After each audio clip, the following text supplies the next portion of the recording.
Hi everyone, and welcome back to my kitchen. Today I thought I'd show you how I make my lamb shanks.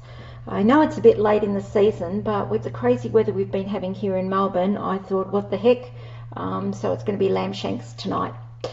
Okay, so what I want to do is run through all my ingredients. Now please stay with me because there's quite a lot here to get through, but I just want to show you what I put into my lamb shanks. So alright, to begin with, we've got the lamb shanks.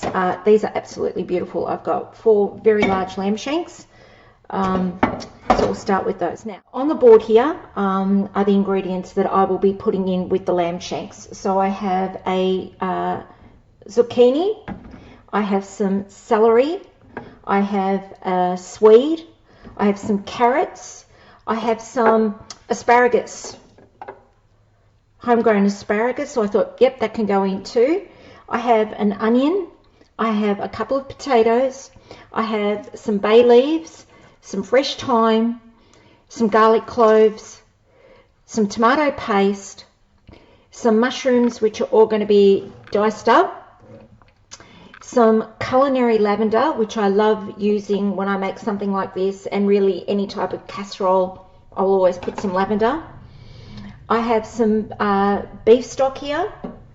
I have a bottle of Cabernet Sauvignon Cabernet Franc that's going to go into the lamb shanks, and last but not least I have my salt and pepper.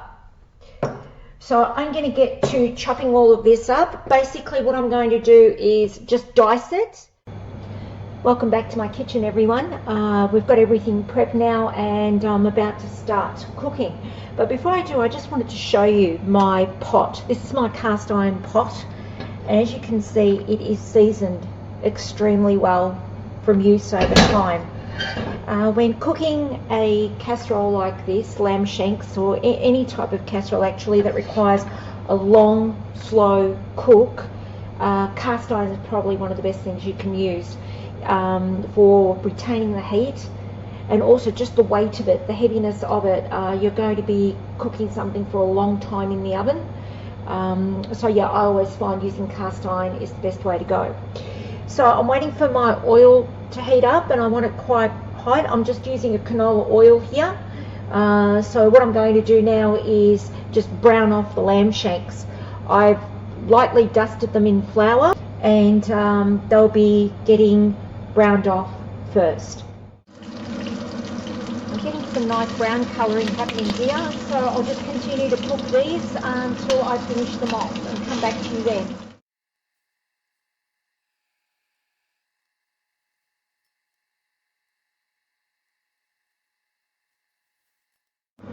Right everyone, now that my lamb shanks are nice and browned off, I'm ready to start adding my vegetables. Now what I've done with my pot is I emptied the oil that was in it out because it was a mixture now of burnt flour with oil, which is not what I wanted. So I just emptied the pot out, gave it a quick rinse, and I've got about 2 tablespoons of canola oil that is nice and hot and ready for the vegetables to go in. The first thing we put in will be the onions. Now, the idea with vegetables is we just want to soften them. We don't want to cook them. That'll all happen in the oven later on. So what we're doing is just trying to soften these vegetables down. So now the onions in there, I'm about to throw in the garlic. By rinsing out my pot and putting clean oil back in, my vegetables have stayed nice and clean in colour. They haven't taken on any blackness or burnt bits of the flour that I used to coat the shanks in. Now we're adding in some of our root vegetables. Oh, by the way too, earlier I showed you a couple of potatoes that were going into this. The request came through that the family would like this served with mashed potatoes tonight, so I'm not putting potatoes into the casserole part, as they'll be served as the side vegetable. My original plan had been for this dish that I was actually going to make cheese and chive scones to sit on top of the casserole and be baked in it. But like I said, the request came through for mashed potato, so there won't be potatoes going into this dish. They'll be served with it. Okay, so we're just throwing the root vegetable in now. I've got the celery in there, the carrot and the swede, together with the onion and the garlic, giving it a really good mix. Just checking that temperature, putting it up a little bit more. You want this to happen pretty quickly. And just let that cook for a minute. In the meantime, I'm going to open this bottle of wine, and yes, I am going to taste it for the simple reason, other than it's nice wine, but I want to make sure that the wine is okay. The last thing you want is to open a bottle of wine, use it in your cooking to find out that the wine had gone off. So I must admit, nowadays in this country it's very rare with the screw top caps.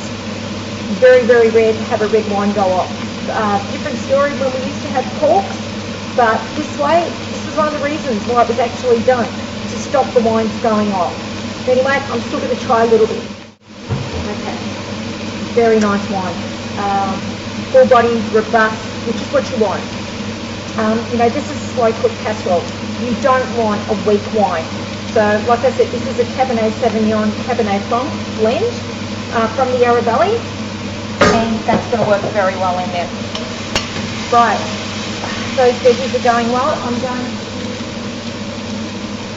now going to add the remainder of my vegetables, which are my zucchini, my mushrooms, and my asparagus.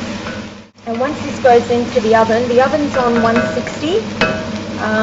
Now what will happen is, 160 Celsius. So what happens is, this will go into the oven, and then every 40 minutes or so, I'll just check it, give it a bit of a stir through, make sure it's not catching on the bottom, make sure there's enough liquid in it, and continue to cook it for a couple of hours.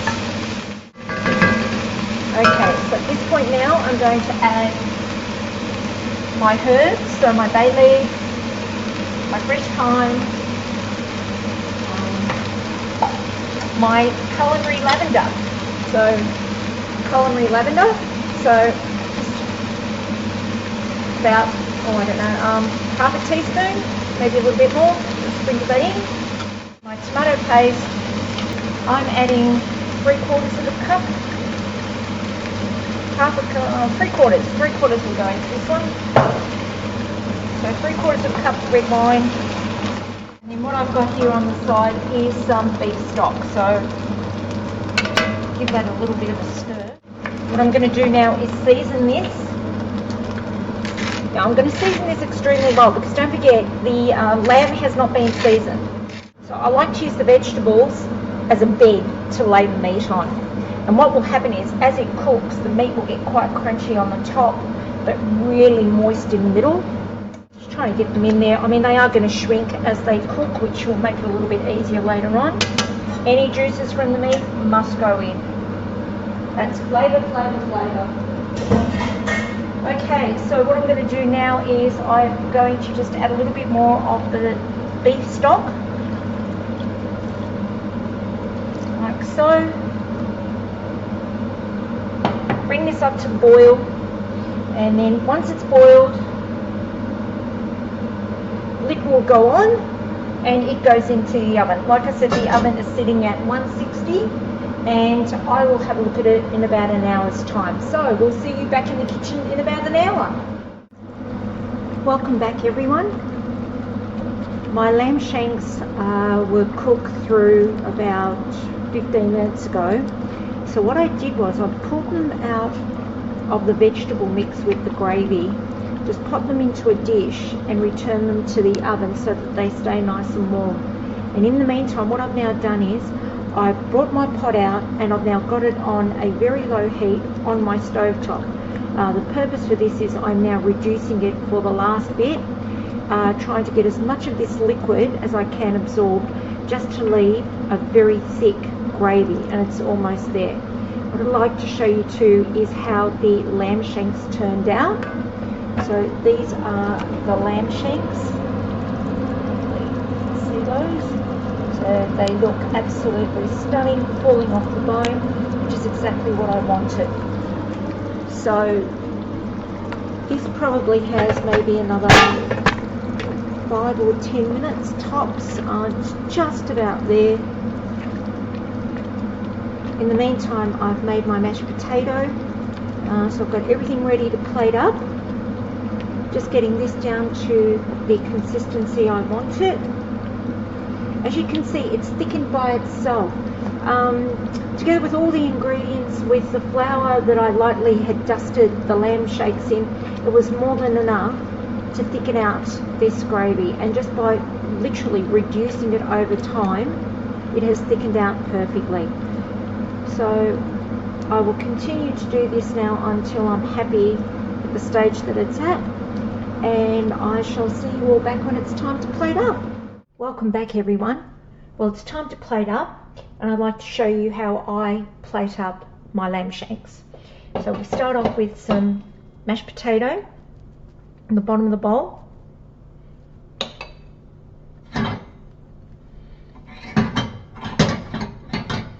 Another important factor too, I just want to point out, is I like to heat my bowls before I serve, or my plates before I serve. That way it just ensures that the food goes into a warm bowl, not a cold bowl, so it stays warm. So mashed potato, just give it a bit of a smidge down. Then one of these absolutely stunning lamb shanks, which I'm about to grab and add to it. I think we might go with this one. Lamb shank on top.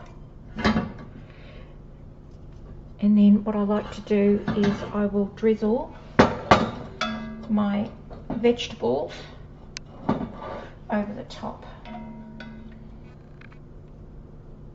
like so. I'll bring it back to the camera in a minute.